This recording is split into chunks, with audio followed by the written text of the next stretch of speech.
Swayam Prabha. Digital India. Educated India.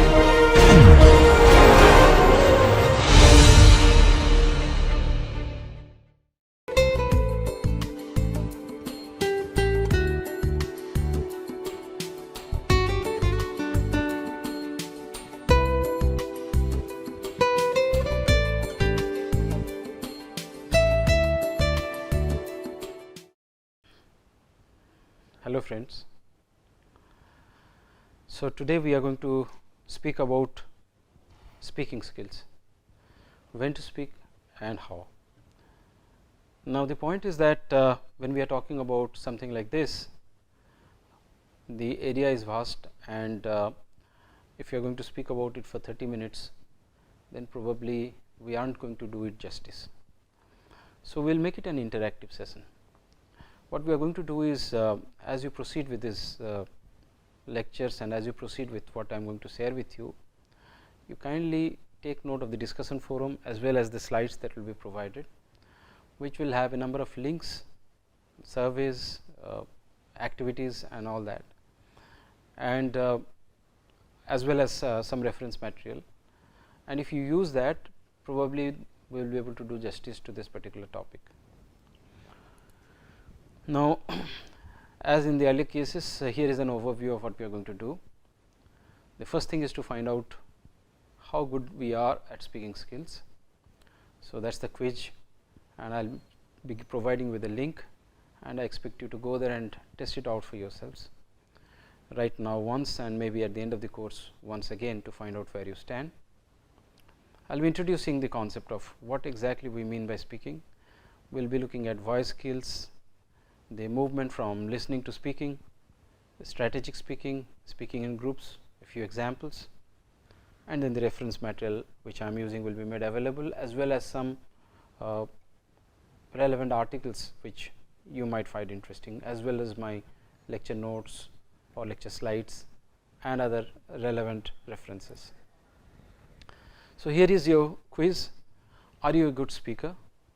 And you can just answer 8 questions by going to this link, and then we can find out where you stand. And as I have told you again and again, these are just indicators. They do not finally tell you anything in a definitive way, but they at least give you an indication as to where you stand in the context of the various skills that we are discussing over these lectures. Now, the relevance of listening. That is the first thing we are going to do.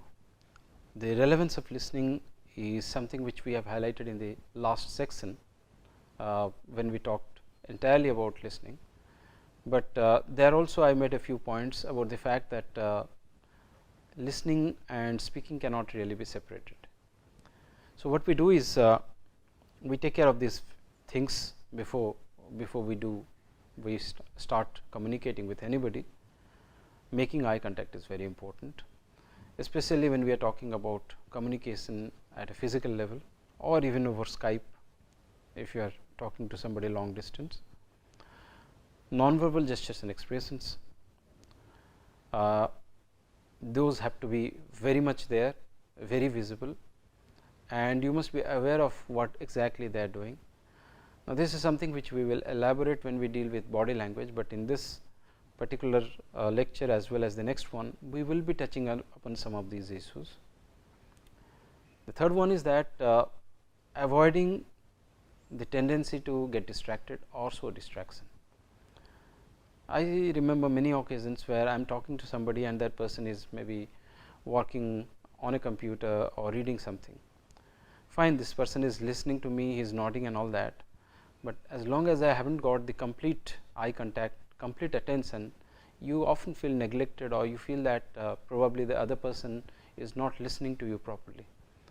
So, it is very important to communicate to the other person that when you are listening to that person, obviously you are probably going to respond after that, and probably you are responding at that very moment through your non-verbal communication. Eye contact and giving attention, full total attention, becomes very, very significant. Now, here I would like to share with you some of the very interesting things I have realized in the context of giving attention to somebody, is the fact that we live in a world of multitasking, where we very often love to do 2 things, 3 things together, driving a car and talking over a mobile phone, talking to somebody and looking at the computer, things like that, or looking at the mobile and speaking with somebody. These are things which are pretty regularly done, but research suggests that we are actually very poor multitaskers. What basically happens is that when we give something our total attention, our ability to perform, our ability to network the information, our ability to remember and complete whatever, completely understand and to communicate, is enhanced to a very significant extent. Now, in order to do that, obviously it is very important that you do one thing at a time, and a lot of research tells us that actually we are not multitaskers. We switch between 2 tasks, and when we do that, the efficiency level significantly goes down. Asking questions is very important, because that is way of checking whether you have got the information correct or not. Asking questions also is a way of showing your concern, your interest. So, that is again relevant, and when you have done all these things, you can make a very easy and smooth transition from performing one role, let us say the role of a listener, to the role of a speaker, because you see that you have done everything to catch or grab the other person's attention, and now she is or he is ready to listen to you when you speak, because it is a mutual interdependent process and you have already done your part of the job. So, in a way, indirectly you are also pressurizing the other person to listen to you, because you have done the same thing for that person. So, that is very, very important, and once this part of the thing is over, we move from listening to speaking. You see that we have already talked about the transition, we have made the transition, and here are a few things you need to keep in mind when you are switching from listening to speaking. Listen for conversation control.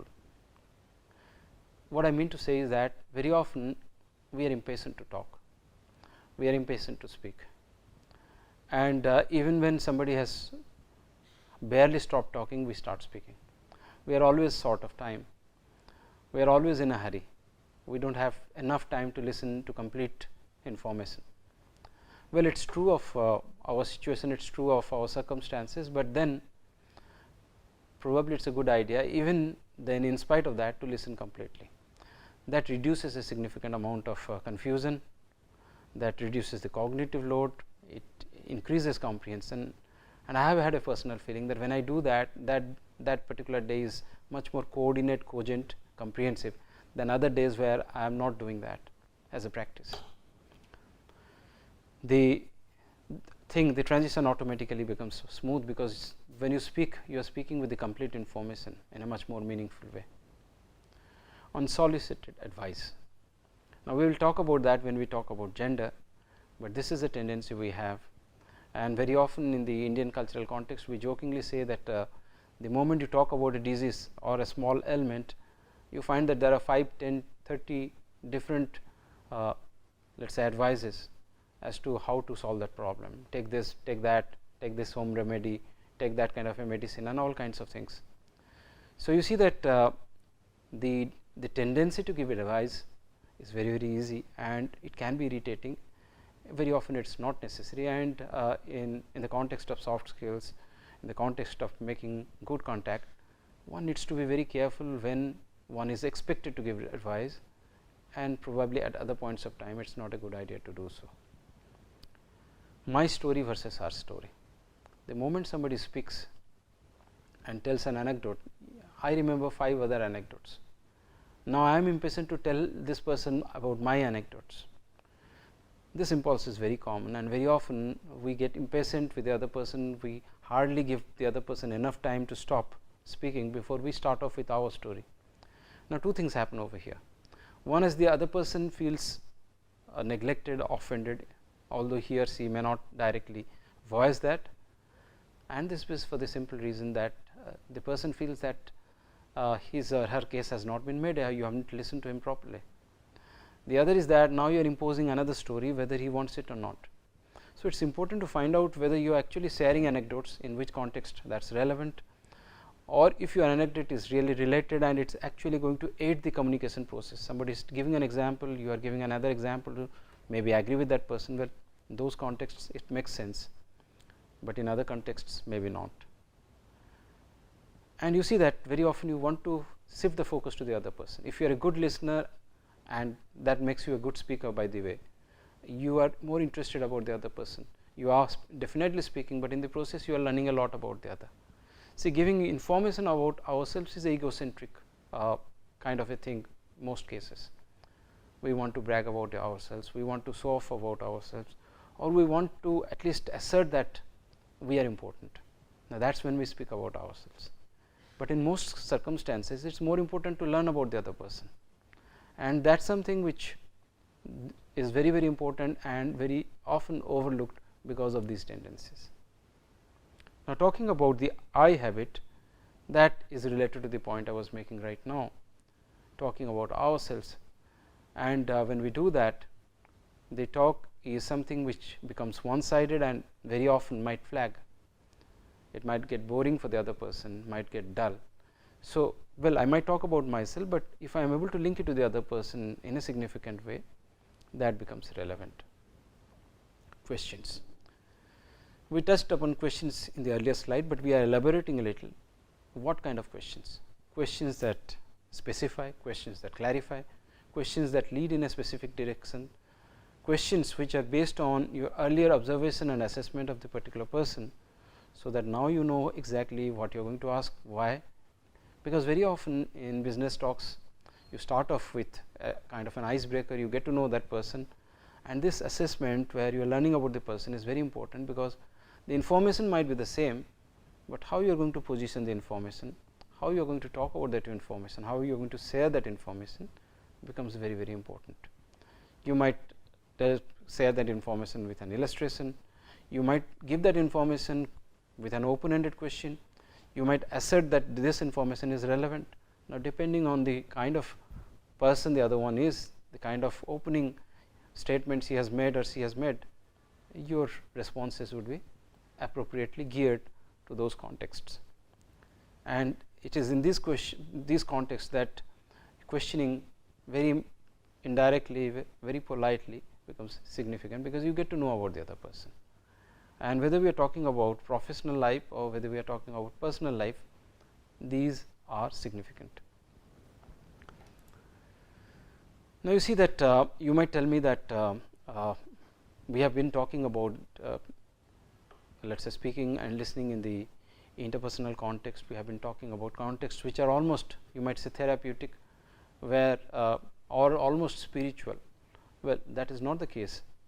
What I have been trying to share with you is the fact that if we are really genuinely doing something, well, that makes us very good at that and actually helps us. So, that is how we had been talking about the context. We had been talking about listening earlier, when we were talking about the relationship between listening and speaking and how it influences us. But there are other contexts, and here is one which I would touch upon quickly, which is speaking in formal groups. I will be having some video clips. I will be linking you to certain YouTube videos as well as my personal videos, where I will be showing you examples of speaking in formal contexts, and I will be asking you a few questions like puzzles or quizzing you, and that would be integrated, of course, with the course. And when you do that, you would be able to realize that this is relevant, what we are going to do right now, which is the context, the formal context where we speak. However, that is not the highlight of this particular course, but then nonetheless, as I said with you, we would be doing a little bit of linking up with YouTube videos and some activities over there which relate to group forums, especially group discussions.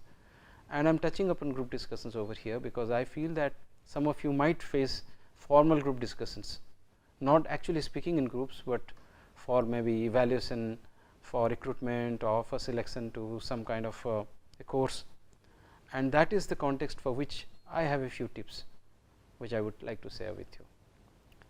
The first thing which I have been highlighting again and again is listen very carefully, this time critically, quickly to assess and evaluate people, to schematize their attitude towards the entire thing, and then you seek openings. The opening can be physical opening, where somebody is actually taking a breath. There can be conceptual openings of various kinds. Openings where somebody has made a point and you feel that now you can, after assessing the thing, make an additional point. Opening where you find that the person almost has come, but is not giving way, you have a scope for rebuttal. Opening where you want to make friends with somebody and be in total agreement. Opening where you analyze the points made by earlier people to assimilate them together. You would be looking for such openings, and when you get those openings, you speak. Wait for pauses and breaks. Again, I have already covered that when I am talking about physical openings, but you see that when these things do not work, use non-verbal gestures in a significant way. Raise your hand to indicate that you would like to speak. When that does not work, use body language, nod, communicate, and when that does not work, then you intervene forcefully, strongly if required, because these things happen, and there everybody is vying for a chance to speak and to dominate. So, in this kind of a situation, you will have to use non-verbal communication to make friends, to make gestures which suggest that you either agree or disagree, obviously politely, and these are some of the things we will touch upon when we do non-verbal communication, and to assert, as I told you, as opposed to be aggressive. And the last point which I would like to make, because this goes against the grain of what I have been sharing about speaking and listening all this while, is when in Rome, act like Romans. What it basically means is that you have group discussions where people are not listening to one another. It is like a fish market, everybody is shouting. Now, if you keep quiet over there, you are losing out. You have to struggle, you have to fight, you have to also be aggressive, not just assertive if it is required. You have a group discussion where everybody is quiet, everybody is cerebral, talking in a focused way, well, you behave in that particular way. So, when you are talking about formal contexts and speaking in these kinds of contexts, these are kind of role plays, these are not genuine conversations. These are more or less situations where you are being asked to prove yourself, and in these contexts you forget the paradigms of, forget the examples, the illustrations, the guidelines which we have been discussing until this point about empathy, about understanding other people, about compassion, feelings and emotions, and act in a very different way. So, that is why I felt that I should talk about it separately as a distinctive kind of thing in the context of conversation, group discussion and things like that. And in one of the later lectures, Professor Giri would be talking about the different theoretical dimensions in the context of speaking in groups. So, that will add to your inputs. However, if you want to have a few additional material, you can always check out the resources that I will be sharing with you. Now, we come to gender and listening and speaking. Now, here I would just like to share with you some of the things which little bit of research has brought forward, but the fun part of it would be to do it together. Now, you see that there is a feeling that men and women interact in different ways socially.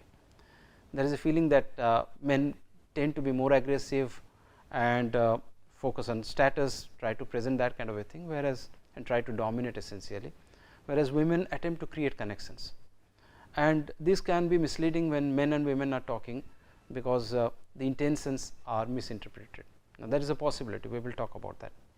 Women often feel that men are not listening, because men, the moment they listen and hear that a woman is talking about a problem, immediately attempts to give a solution. Now, these are kind of, you might say, stereotyped versions of things, but probably they happen. Now, that the question is whether they actually happen or not is something which we will try to find out together. So, you find that women very often do not want solutions, women want sharing, maybe they want you to listen to them carefully rather than immediately try to give a solution to their problem.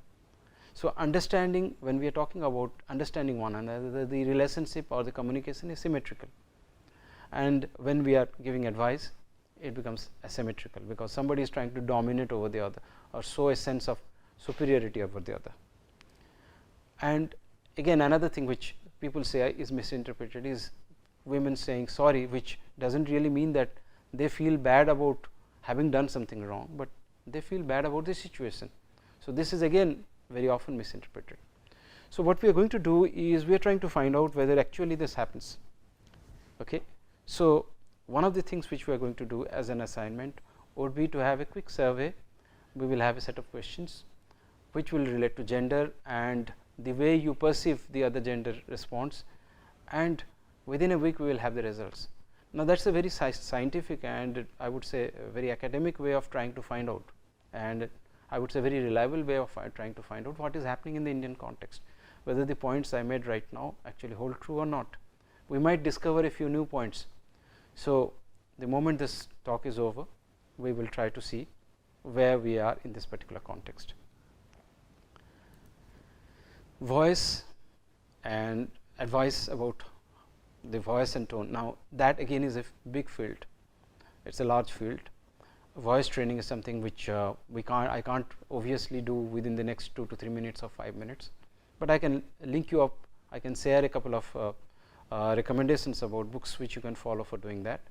I can link you up with certain YouTubes which will give you some ideas about that. We can also conduct a survey, I have that in mind, which will tell us, because I will give you certain sounds or certain speech patterns and we will find out what exactly is conveyed. So, that is again something where we will learn by ourselves how significantly the different dimensions of voice manage to communicate different meanings or different information. Now, when we talk about the voice, what exactly are we talking about? You can hear me, that is fine. You can obviously know that an Indian is speaking as opposed to maybe a non-Indian person. Even some of you might be able to locate me in the eastern part of India. Now, that is because of my intonation, my pronunciation of words, the way I draw out certain words, the way I substitute certain sounds for other sounds which belong to my native tongue. So, these are the ways we are able to identify about the speaker. But if we go beyond that, we are able to identify a lot of other things as well. For instance, emotions. How do we identify, let us say, anger, fear, sadness, happiness through voice? Now, this is an open ended question, and we will conduct a small as I told you, survey with voice clips for us to find it out. So, this is a collaborative effort, we are going to do it together, you and me together, and my team, our team over here, we will work together and we will try to find the answer to this within a week. So, please do not forget that. Attitude, when we talk about, let us say, aggression, submission, passion, okay, sense of superiority, things of that kind, attitude. Now, that also gets reflected in voice. Now, we will try to again find out how that happens when we do it together. Personality gets reflected. So, you see that we are taking an aggregate of these emotions and attitudes. Personality is something which is considered to be stable. So, if we see certain repetitions of these patterns over and over again consistently over a period of time, then we attribute it, we kind of develop a framework. Okay, somebody is speaking aggressively again and again, whatever that means, maybe a loud voice, okay, emphasis on specific words, quick, not listening to other people. There are so many ways that voice can communicate. Then you find that this pattern is getting repeated maybe 4 or 5 times, or you see this pattern when you get to know this person over a period of 5 days, 10 days, 15 days.